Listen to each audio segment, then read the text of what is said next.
So hello everyone, स्वागत है आपका एक बार फिर से बोहरा इंस्टीट्यूट के एक नए वीडियो में।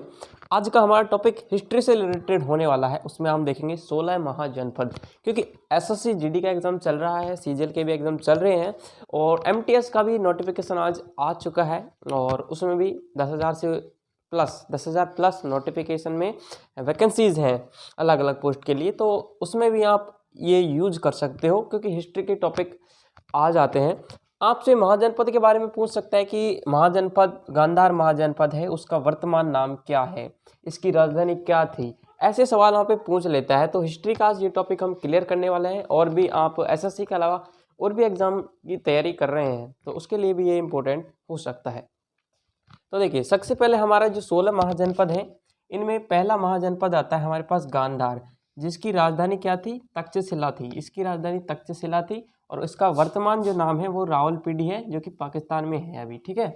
इसके बाद आता है मत्स्य। मत्स्य की जो राजधानी थी वो थी विराटनगर, वर्तमान में कहाँ पे, ये जयपुर राजस्थान में। ठीक है। इसके बाद आता है सूरसेन, तीसरा, जिसकी राजधानी थी मथुरा और वर्तमान में ये भी मथुरा और यूपी में ही है। इसके बाद हम चलते हैं कुरु।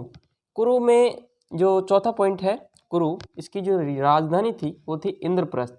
इंद्रप्रस्थ वर्तमान में कहाँ पे, दिल्ली हरियाणा में। ठीक है, यहाँ तक समझ आ गया। आगे देखिए, पांचवा जो महाजनपद है वो था पांचाल। पांचाल की जो राजधानी थी पहले क्या थी, अहिछत्रपुर, लेकिन वर्तमान में जो भी क्षेत्र है उसको कहाँ का क्षेत्र है, ये बरेली, बरेली बदायूं यूपी का जो क्षेत्र है वर्तमान में, वो पांचाल के नाम से पहले प्रसिद्ध था। इसके बाद आता है कौशल। कौशल की राजधानी थी श्रावस्ती, जो कि वर्तमान में फैजाबाद अयोध्या यूपी में है। ठीक है। इसके बाद आता है मल्ल, 7वें नंबर पर। मल्ल की जो राजधानी थी वो थी कुशवती और वर्तमान में देवरिया यूपी में ये जो स्थान है। ठीक है। इसके बाद वज्जी, वर्तमान में कहाँ पे, वज्जी की जो राजधानी क्या थी, वैशाली मिथिला थी। वैशाली और मिथिला इसकी राजधानियाँ थी और वर्तमान में कहाँ पे, दरभंगा जो जगह है वो कि बिहार में है। वर्तमान में दरभंगा बिहार में ये जगह है। इसके बाद आता है अंग, 9वें नंबर पर अंग महाजनपद, जिसकी राजधानी थी चंपा और वर्तमान में ये भागलपुर क्षेत्र, जो कि बिहार में है, वहाँ का क्षेत्र है। इसके बाद आता है सबसे इम्पोर्टेंट क्षेत्र है मगध। मगध की राजधानी गृहब्रज और राजगृह थी, जो कि वर्तमान में पटना और बिहार का क्षेत्र है। सबसे मोस्ट इम्पोर्टेंट था भी मगध, इसमें शक्तिशाली महाजनपद था मगध। चंद्रगुप्त मौर्य भी इसी का जिसने विस्तार किया था और इस पर राज किया था उसने। पहले धनानंद था, धनानंद को उसने समाप्त किया, उसके बाद उसने मौर्य वंश की स्थापना करी, चंद्रगुप्त मौर्य ने। इसके बाद आता है 11वां पॉइंट काशी। काशी की जो राजधानी थी वो थी वाराणसी। ठीक है, वाराणसी थी, जो कि वर्तमान में वाराणसी यूपी में ही है। इसके बाद पॉइंट आता है 12वां पॉइंट की जो भी महाजनपद है वो है वत्स।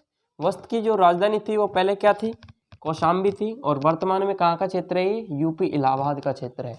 ठीक है। आपने यहाँ पर 12 महाजनपद देख लिए हैं।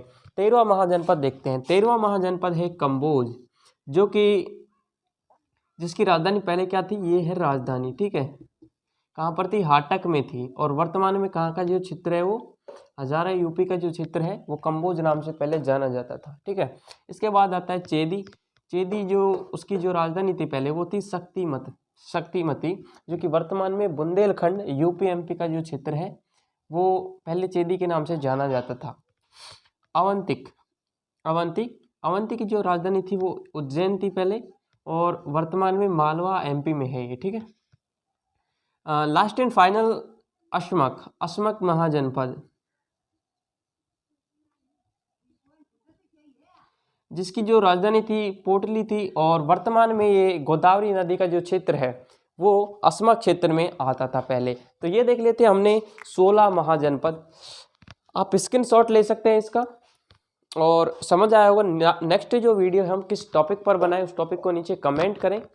और एसएससी एग्ज़ाम या यूपीएससी, आरआरपी, एनटीपीसी या दिल्ली पुलिस, यूपी पुलिस, किसी भी पुलिस एग्ज़ाम्स के या फिर कोई भी गवर्नमेंट एग्ज़ाम का कोई भी टॉपिक आपको सोचना चाहिए, उसके बारे में नोट्स चाहिए, तो आप नीचे कमेंट कर सकते हैं। बाकी चैनल को सब्सक्राइब करें और वीडियो को लाइक करें, दोस्तों तक शेयर ज़रूर करें। दोस्तों मिलते हैं एक नए टॉपिक के साथ एक नए वीडियो में।